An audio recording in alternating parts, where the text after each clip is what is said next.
Hello friends, माझं YouTube channel Sony ट्युटोरियलवर तुमचं मनपूर्वक स्वागत आहे. आज आपण FY BA HEN हेन 101 हिंदी व इंग्रजी भाषेचा अधिष्ठान अभ्यासक्रम या बुक्समधून लेसन्सचे IMP टॉपिक बघणार आहोत. त्याआधी तुम्ही माझ्या चॅनलवर जर नवीन असणार तर चॅनलला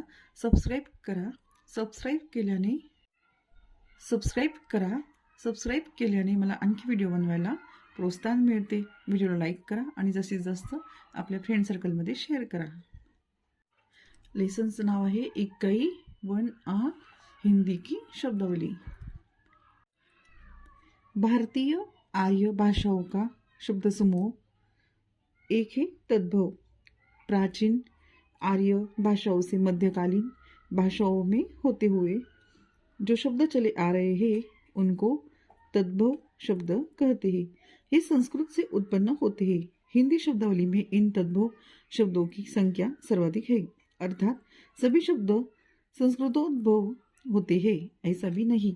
सर्वसामान्य लोगों की बोलियां में तद्भव शब्दों की संख्या हमेशा अधिक रहती है. साहित्यिक हिंदी में यह संख्या अपने आप कम हो जाती है क्योंकि ऐसे शब्दों का उपयोग करना गंवारू समझा जाता है. वैसे पढ़े लिखे लोग ही संस्कृत शब्दों की सही उच्चारण कर पाते हैं. सामान्य जन ठीक वैसे ही बोलना संभव नहीं हो पाता तो वे मूल संस्कृत शब्द के उच्चारण के लिए आसान रूप चुन लेते हैं.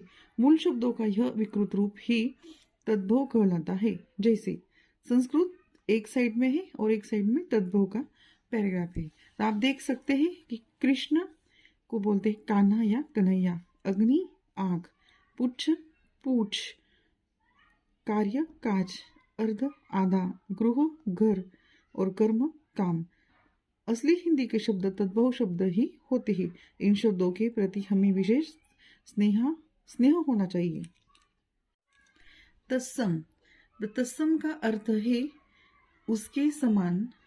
किसी भी भाषा के मूल स्रोत के शब्दों को ये तत्सम शब्द कहते हैं. संस्कृत के मूल शब्दों का उपयोग साहित्यिक हिंदी में बहुतायत से होता आया. बोलचाल की हिंदी में तद्भव शब्दों का और साहित्यिक हिंदी में तत्सम शब्दों का उपयोग अधिक मात्रा में होता है. सामान्य बोलचाल की भाषा में संस्कृत निष्ठ शब्दों की आवश्यकता नहीं होती. लेखन में भी अधिक संस्कृत निष्ठा जटिलता पैदा करती है. कभी कभी तो विद्वान लेखक अपनी विद्वता की धाक जमाने के लिए संस्कृत निष्ठ भाषा का प्रयोग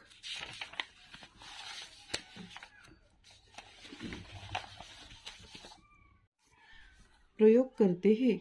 संस्कृत के ऐसे अधिकांश शब्द हिंदी में अपने मूल रूप में प्रयुक्त होते हैं. जैसे राजा, देव, अधीन, अध्यक्ष, देवी, ज्वर, नगर, प्राण, बुद्धि, भक्त, मस्तक, योग, विज्ञान, रक्षक, भक्षक, सत्य, फल, पुत्र आदि.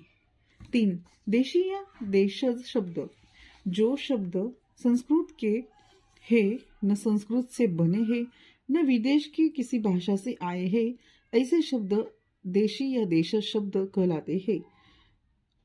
देश का सरल अर्थ है देश में उत्पन्न. ऐसे शब्द बोलचाल की भाषा से सहज ही उत्पन्न हो जाते हैं. उनकी विभूति नहीं मिलती, यह पता नहीं चलता कि किस शब्द से यह शब्द निकला है. उदाहरण के तौर पर आटा, भूसा, कद्दू, गुआर, चोंगा, टीला, झगड़ा, ठेस, तेंदुआ, गफला, धब्बा, बैंगन, कदली, कपास, गज, तांबूल, बाजरा आदि शब्द आदिवासी जनजातियों की भाषा से अपनाए गए हैं.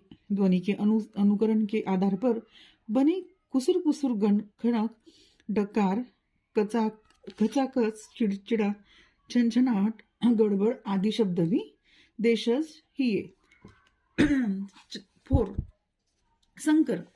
भिन्न भिन्न भाषाओं के शब्दों को जोड़कर बनाए गए शब्द संकर कहलाते हैं. उदाहरण के तौर पर चोर, दरवाजा फारसी, हिंदी में, काउंसिल, निर्वाचन अंग्रेजी में, जेब, छड़ी फारसी, अजायब घर अरबी, रेलगाड़ी अंग्रेजी, डाकखाना अंग्रेजी फारसी, रेल यात्रा अंग्रेजी हिंदी. 5. अन्य आर्य भाषाओं के शब्द. आर्य भाषाएं एक दूसरे से भी शब्द ग्रहण करती है। इस प्रकार हिंदी में भी शब्द आए हैं। उदाहरण के तौर पर मराठी श्रीखंड, चालू, बिंदास, खोली, बारगला, बांग्ला, उपन्यास, संदेश, रसगुल्ला। तो ये था हमारा टॉपिक। किसके ऊपर था? भारतीय आर्य भाषाओं के ऊपर यह टॉपिक था। इस पर अगर आपको क्वेश्चंस आया पेपर के वक्त, एग्जाम के वक्त, तो आ सकता है कि भारतीय आर्य भाषाओं का आप स्पष्टीकरण कीजिए। इसलिए मैंने आपको इस टॉपिक के बारे में बताया। तो फिर मिलते एक नए वीडियो में। तब तक चैनल को सब्सक्राइब कर सपोर्ट कीजिए और वीडियो में से पढ़ाई करते रहिए।